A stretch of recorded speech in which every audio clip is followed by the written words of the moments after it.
ti tu chu a hnuai mi hring pa khu tha tu ania ti chuanin bom te hilak tu ni point ke kan tiang kan ti chuanin no oi chepo ta chuan tuin kan ti dai ang no a bom kan lang ti zota next sa kan kal yang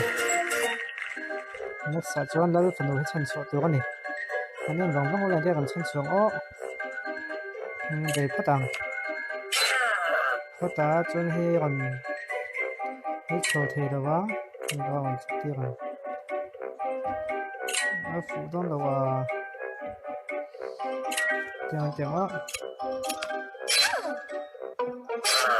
kan ti fu lo tlat kan ti non leng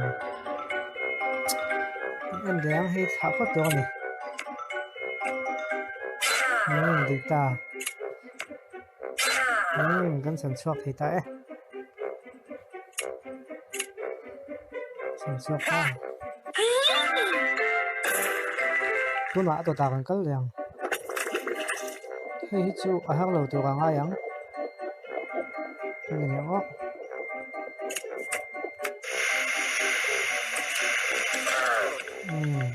a hang lo khop mai đi kìa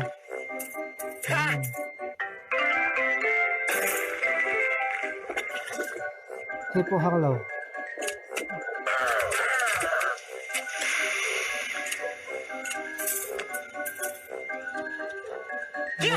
đây là cái gì Hippo hello tụi con ai hết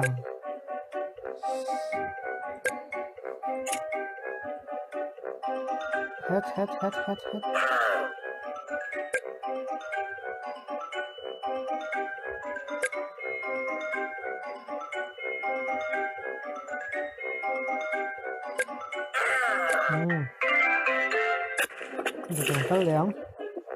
Hippo hello yếu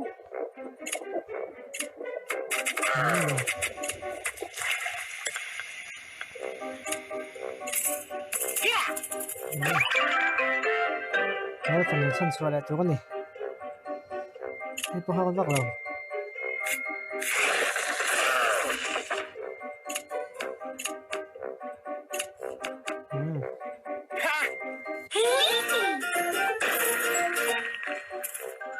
Hippo hello bang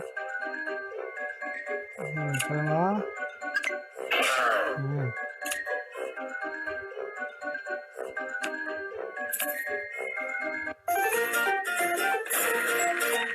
có yang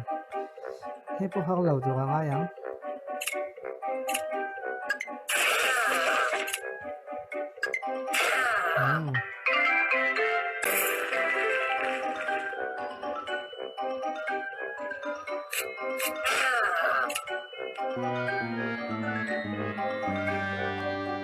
thì nó là nó được lâu sắc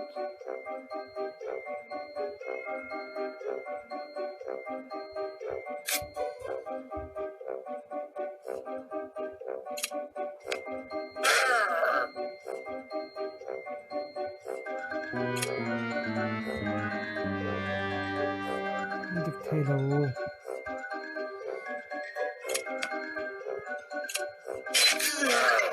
được thay đâu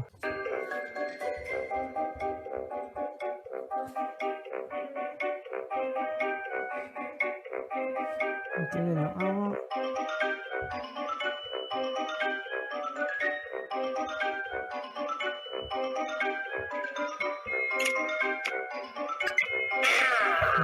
좋다.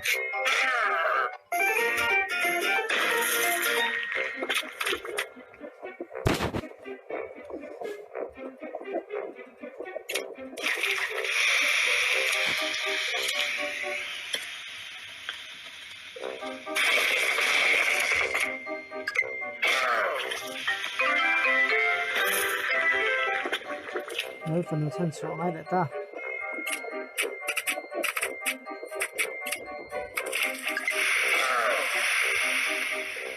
no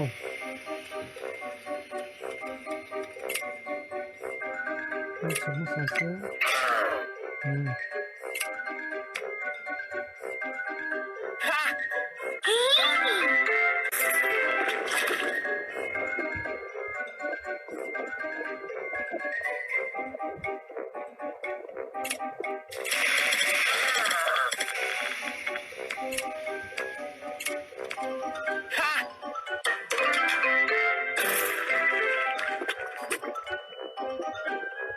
chú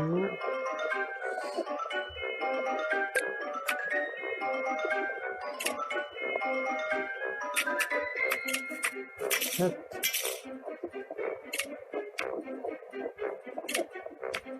rồi mình nó có phát triển cái này ta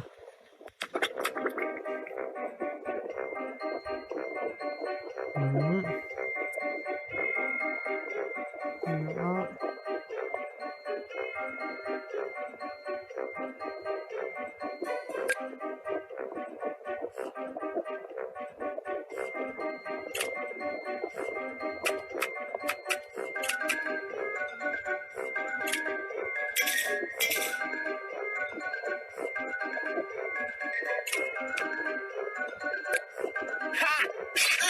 là chỉ là ta là con nó gió thật rất này cái nạn nó nộm lại hôm nào anh thấy con nè